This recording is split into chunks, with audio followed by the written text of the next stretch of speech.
S Rajamouli, जो इनको introduction की जरूरत नहीं है। अगर 2026 में अगर कोई ऐसा नादान तुच्छ बालक इसको नाम नहीं जानता हो तो लग नहीं रहा ये जमीन पे रह रहा है, ये लग रहा है पत्थर के नीचे दबा हुआ है सदियों से। ये टॉप 3 में नहीं, नंबर 1 डायरेक्टर में आता है, highest paid director in Indian cinema. बंदे ने बाहुबली बनाया, साउथ के सिनेमा को पैन इंडिया बनाया, RRR बनाया, बंदे ने इंडियन सिनेमा को ऑस्कर तक पहुंचाया। क्या तुम आज तक इसलिए जानते हो कि बाहुबली RR बनाया है इसलिए SS राजामौली को जानते हो? नहीं, ये बिल्कुल गलत है। क्योंकि इस बंदे ने अपने कैरियर में पूरी 12 मूवीज बनाई है, पूरी 12 मूवीज में एक भी फ्लॉप नहीं है। क्या ये क्लेम ट्रू है? आज के वीडियो के अंदर हम इसको एक्सपोज करेंगे, क्योंकि SS राजामौली ने 26 साल से डायरेक्ट कर रहा है और बहुत रिसर्च करने के बाद ये वीडियो मैं आपके पास लेके आया हूं। क्योंकि इस बंदे का फर्स्ट मूवी आया था 2001 में। किसके साथ आया था गेस करो? नहीं कर पाए ना? जूनियर NTR के साथ। क्योंकि हाँ, इस मूवीज का पिक्चर देख के मुझे वो NTR की याद आने लगी, जो अपनी जगह पे जो ताली बजा के ये करता था। शायद कमेंट में बताओ यही मूवीज का सीन है क्या? और ये मूवी 2 करोड़ में बना था, 2 करोड़ से नीचे आगे नहीं। ये 2 करोड़ फर्स्ट मूवी थिएटर में लगा था, पता है कितना कलेक्शन किया होगा? नहीं, कल्पना करो कितना। 2 करोड़ में बना था, 4 करोड़, 5 करोड़ नहीं। क्योंकि इस मूवीज ने 2001 में 12 करोड़ का कलेक्शन किया था। कि 2001 में आया था ये स्टूडेंट नंबर 1 जूनियर NTR का, और फिर अगले मूवीज आता है SS राजमौली का 2003 में। और 2003 में भी जूनियर NTR के ही साथ बनाती है सिम्हाद्री। जो हाँ गए 2003 में सिम्हाद्री मूवीज आती है। क्योंकि ये पहली मूवीज 2 करोड़ में बनी थी, तो ये दूसरा मूवीज पता है कितने में बना था? 8 करोड़ में। जी हाँ गए, क्योंकि 8 करोड़ में ये मूवीज बना था और कलेक्शन कितना किया था पता है? 2630 करोड़ तक ये कलेक्शन किया था। क्योंकि ये भी मूवीज बहुत सुपर हिट रही। और इसका पिक्चर की कहानी पता है कौन लिखा था? विजेंद्र प्रसाद, यानी SS राजामौली का पिताजी। और डायरेक्ट किया था कौन? राजामौली। और तीसरी मूवी 2003 में तीसरी मूवी आती है, पता है क्या? साई, SYE, साई शायद होता है, हाँ। तो दो दो मूवीज बहुत सुपर हिट रही। तीसरी मूवीज के लिए क्या करूं सोच रहे होंगे, क्या ज्यादा बजट मांगू? नहीं। लेकिन इसमें जूनियर NTR नहीं देखने को मिला, इसमें देखने को मिला है नितिन। वही स्टोरी लाइन वही फादर ने लिखा, बेटे ने स्क्रीन प्ले किया। और बजट इसमें ज्यादा नहीं, 7 से 8 करोड़ का ही बजट में ये मूवीज बन चुकी थी। और इस मूवीज का टोटल कलेक्शन कितना हुआ था पता है? 10 से 12 करोड़। हाँ गाइस, क्योंकि ये मतलब 8 करोड़ में बनी थी तो 12 करोड़ कलेक्शन किया तो ठीक ही है। लेकिन उतना तहलका मचाने वाला, उतना सेलिब्रेशन करने वाला कुछ बात नहीं रही इसमें।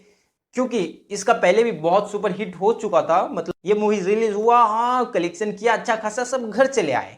फिर सन 2005 में इसका मूवी आता है प्रभास के साथ। जी हाँ गाइस, जो नाम था छत्रपति। इस मूवीज का बजट वही 8 से 10 करोड़ था। कलेक्शन कितना किया था पता है? कलेक्शन पूरा टोटल किया था 22 करोड़। क्योंकि पहले साउथ की मूवीज उतना नहीं चला पाती थी। क्योंकि पहले सिर्फ और सिर्फ हिंदी सिनेमा की राज थी इंडिया में। क्योंकि साउथ पहले जानते भी नहीं थे उतना। क्योंकि 22 करोड़ कमाया है तो सुपर हिट ही मूवीज रहा प्रभास के। और ये सब था वही बाप ने लिखा, बेटे ने डायरेक्ट किया, सुपर हिट। फिर अगले साल 2006 में इसका मूवीज आती है। क्योंकि हर साल मूवीज ये बनाते जा रहे हैं, क्योंकि नया नया डायरेक्ट बना है और सुपर हिट मूवीज होती जा रहा है। तो गेस करो 2006 में कौन किस एक्टर के साथ आया होगा? रवि तेजा। हाँ गए, रवि तेजा के साथ आता है विक्रमार्कुडु। बजट 11 करोड़ आता है और बजट से डबल कलेक्शन किया है 22 करोड़। और इस मूवीज का पोस्टर देखने के बाद मुझे लगा कहीं तो ये पोस्टर देखा हुआ लग रहा है। जी हाँ गए, ये ओरिजिनल मूवीज है इसका, रवि तेजा का। और इसके बाद बहुत रीमेक बना, क्योंकि बंगाली, मलयालम, तमिल में और बहुत मिला, आप लोग भी नहीं देखे होंगे। लेकिन और रॉडी राठौर, आप लोगों ने तो अक्षय कुमार का जरूर देखा होगा। जी हाँ गए, उसी मूवीज का रीमेक ये है। इसीलिए पहले आंख बंद करके साउथ की मूवीज की रीमेक बनता था हिंदी में। ये रवि तेजा का मूवीज उस जमाने में 22-23 करोड़ कलेक्शन किया था। और ये अपना रॉडी राठौर हिंदी में कितना कलेक्शन किया था पता है? 200 करोड़। हाँ गाइस, इसलिए इतना साउथ की रीमेक पे रीमेक बनते जा रहा था। 200 करोड़, क्योंकि बहुत होता है 200 करोड़ उस टाइम में। और फिर 2007 में छठी मूवी आती है इनका, यमा डोमा। हाँ गाइस, यमा डोमा, यानी कि फिर जूनियर NTR के साथ। पता है इस मूवी का बजट कितना था? 18 करोड़। और इसका राइटर यही SS राजामौली का पिताजी वीरेंद्र प्रसाद था और डायरेक्ट राजामौली ने किए थे, क्योंकि ये इसकी लाइफ के हाईएस्ट कलेक्शन करने वाली मूवीज बन चुकी थी, क्योंकि इसका कलेक्शन पूरा 30 करोड़ था, क्योंकि 18 करोड़ में बना था, 30 करोड़ कलेक्शन किया, तो ये कोई ज्यादा हिट भी नहीं हुआ, एवरेज में ही रहा।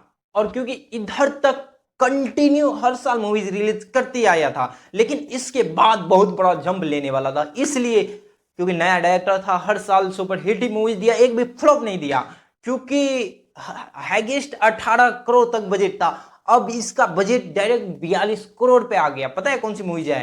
फिर 42 करोड़ में बनी हुई मूवीज आती है मगधीरा। हाँ गाइज, क्योंकि मगधीरा, क्योंकि इतने साल के गैप, 3 साल गैप करने के बाद 2009 में आती है मगधीरा।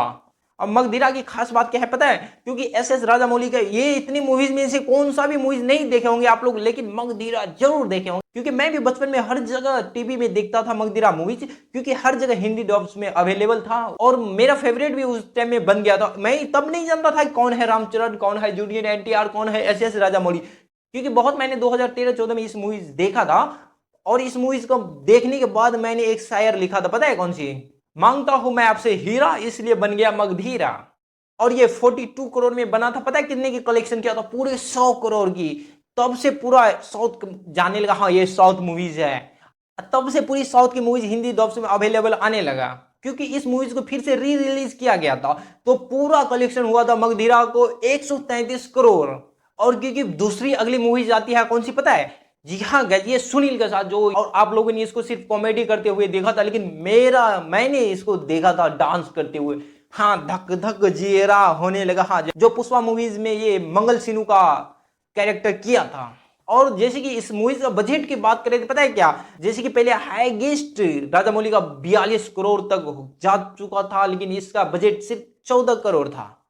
तो फिर इस मूवीज में ज्यादा कुछ करके नहीं दिखाया, क्योंकि 14 करोड़ में बना था, 30 करोड़ का कलेक्शन ही किया था। फिर 2011 में राजामौली का मूवीज नहीं आया, फिर आती है 2012 में। पता है इस मूवीज में कितना बजट हो सकता है? लगभग बोल रहा है 20 से 25 करोड़ का बजट में बना था। और इसमें लीड एक्टर है कौन पता है? नानी, जो पहले 15 मिनट में ही मर जाते हैं, उसके बाद पूरा स्टोरी बनता है ये समंथा और सुदीप पे। आप लोगों ने समझ गया होगा कौन सा मूवीज की मैं बात कर रहा हूं। एक रीजन जो इसका बजट इतना गया था 20 से 25 करोड़, एक छोटी सी जानवर, तो इस छोटी सी जानवर भी मूवीज पूरा हिट हुआ था। तो गाइज ये मूवीज मैंने देखा था, तब मैं हाँ VFX से बढ़िया लग रहा है, ऐसे भी मूवीज बनती है। तो नाम है इसका ईगा, जो हिंदी में मक्खी नाम से मूवीज रिलीज हुआ था, जो गाइज बहुत बढ़िया मूवीज बना था, बवाल मूवीज बना था। नाम तो नहीं याद आ रहा होगा, तो हाँ, हीरो मर जाते हैं तो मक्खी ने बदला लिया था। हीरो मक्खी के रूप में आके फिर विलन को मार देता है भाई, एक मक्खी। कॉन्सेप्ट बहुत बड़ा लिखा था, क्योंकि इसका फादर ने, क्योंकि बाप बेटा का जोड़ी फिर सुपर हिट हो गया। और इस मक्खी का मूवीज का पता है बजट तो 20-25 करोड़ था, कलेक्शन कितना किया था पता है? दिमाग के होश उड़ जाएंगे आपको, पता है कितना? 125 करोड़। जी गाइस, हाँ, 125 करोड़ का पूरा कलेक्शन किया था इसने। तो और 2012 के बाद जो कल्पना करो मैं डायरेक्टर हूं, पिताजी स्क्रिप्ट लिख के देता ही, मैं डायरेक्ट करता हूं, सब मूवी सुपर हिट होती है, तो इसके बाद क्या स्टेप लेना चाहिए? कुछ बड़ा ही लेना चाहिए, सबको पता है। हाँ गाइज, कौन सा बड़ा स्टेप लेना चाहिए? तो फिर 3 साल के गैप के बाद 1 से 80 करोड़ बजट, क्योंकि हाईएस्ट लास्ट में 42 करोड़ में मगधीरा बन गया था, इस मूवीज का बजट है 180 करोड़, क्योंकि 2 मूवीज बना था, तो पहले ही मूवीज का 180 करोड़ बजट था, जो प्रभास के साथ आया था, क्योंकि प्रभास के साथ सेकंड कोलैबोरेशन होता है। कहानी वही बाप ने लिख कर दिया, बेटा ने डायरेक्ट किया। फिल्म का नाम है बाहुबली। और इस मूवीज में इस डायरेक्टर ने बहुत बड़ा रिस्क लिया था, क्या पता है? क्योंकि इसने सोचा था हिंदी में मैं खुद ही डब करके रिलीज करूंगा एक ही डेट में, लेकिन प्रोड्यूसर था जो उनका हिंदी में कांटेक्ट नहीं था, तो इसने राजामौली ने खुद अपनी रिस्क लेके धर्मा प्रोडक्शन के साथ उसने हाथ मिलाया। बाहुबली के एक हफ्ते बाद सलमान खान का बजरंगी भाईजान रिलीज हो गया। Will you believe that? फिर भी बाहुबली ने 180 करोड़ में बनी मूवी 600 से 650 करोड़ कमाई। और ये सलमान खान का बजरंगी भाईजान जो निकला था वो भी बहुत सुपर हिट हुआ था। और ये 600 650 करोड़ कमाने के बाद फिर भी तुम ब्लॉकबस्टर नहीं बोलोगे तो भाई आई डोंट नो। तो सबको पता है फिर अगली पिक्चर से माल मसाला आने वाला है।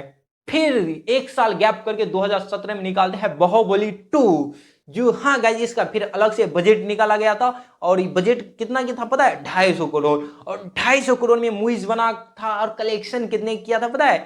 कलेक्शन पूरे 1800 करोड़।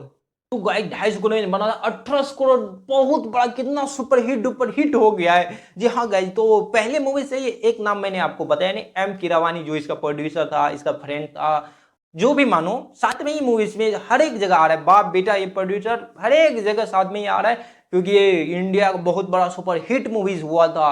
ये 2018 में बाहुबली, कौन नहीं देखा होगा बाहुबली? मैं तो 10 बार देखा था सिर्फ फोन में यार, थिएटर में एक ही बार देखा था, फोन में कंटिन्यू देखता था। हमारे एक बगल में एक टीवी था, उसमें तो हर रोज बाहुबली लगता, सिर्फ बाहुबली ही लगता था कंटिन्यू। फिर आती है इनका ट्रिपल आर मूवी। तो ट्रिपल आर मूवीज का बजट 550 करोड़ था, और कलेक्शन किया था पता है कितने का?